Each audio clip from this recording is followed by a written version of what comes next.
story, even if you've only ever watched the movie, the moral of the story of The Wonderful Wizard of Oz, book one in this series, is that, and you might recall this, that each of the characters had it within their own power the entire time to solve their own problems. And the Great and Wonderful Oz, he was a fraud, a trickster, a deceiver, a manipulator, making extravagant promises he knew he could not keep. And maybe he thought he wouldn't even have to keep them. I mean, he sent Dorothy and her friends off on an impossible mission. Maybe he thought they would not come back. Or maybe he was just buying some time.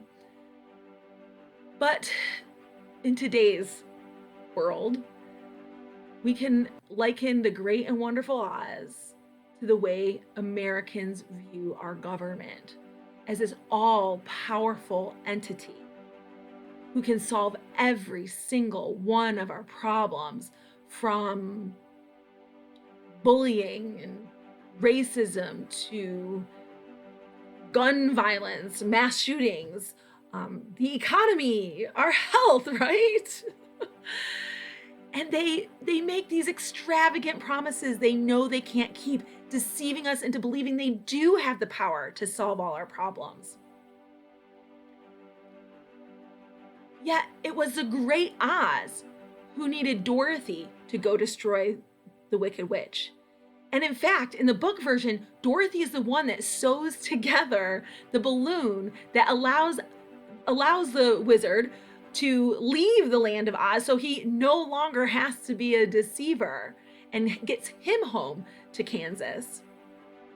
But just like Dorothy did after she destroyed the witch, right? She destroyed the witch, a huge impossible challenge. She chalks it up to coincidence and marches right straight back into the throne room of the Emerald City, fully expecting the Great and Wonderful Oz to get her back home again, to solve her problem. We as the American people do the same thing. We consistently solve huge challenges, huge problems, yet we march straight back into the throne room of government and say, we need you to solve our problems for us. And this is encouraged by the rest of society. I mean, we can kind of compare society to the Munchkins. The Munchkins told Dorothy that her best bet was in the Emerald City with the Wonderful Wizard of Oz. She needed to go see the wizard. She's off to see the wizard. They encouraged her in that. That's like the rest of society. And the Good Witch, she's like the media. No, the Good Witch did not tell Dorothy that the government would solve her problems, did not tell Dorothy that the Great Oz would solve her problems. But she did point the way to the Emerald City.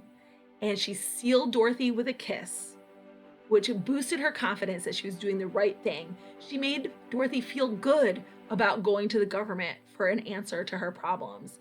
And that confidence led Dorothy to her friends, who, because she believed the Wizard of Oz could help solve her problems, if he could do that, then surely that he could solve their problems too. And so all of society is centered around this idea that the government is there to solve the American people's problems. And the media is there to point the way and make us feel good about that decision. So the moral of the story is, each character had it within their own power the entire time to solve their own problems. So what's the moral of the story for us? We, the American people, you, me, individuals, we have the power to solve our own problems without waiting on the promises of government, promises they cannot keep. I really hope you'll subscribe and see how this plays out in the stories of the Tin Man, the Scarecrow, and the Lion, and eventually Dorothy. And you may also want to check out my discourse on Kansas, the reality side, the dark and bleak landscape of reality in Kansas, as opposed to that bright and shining land of Oz.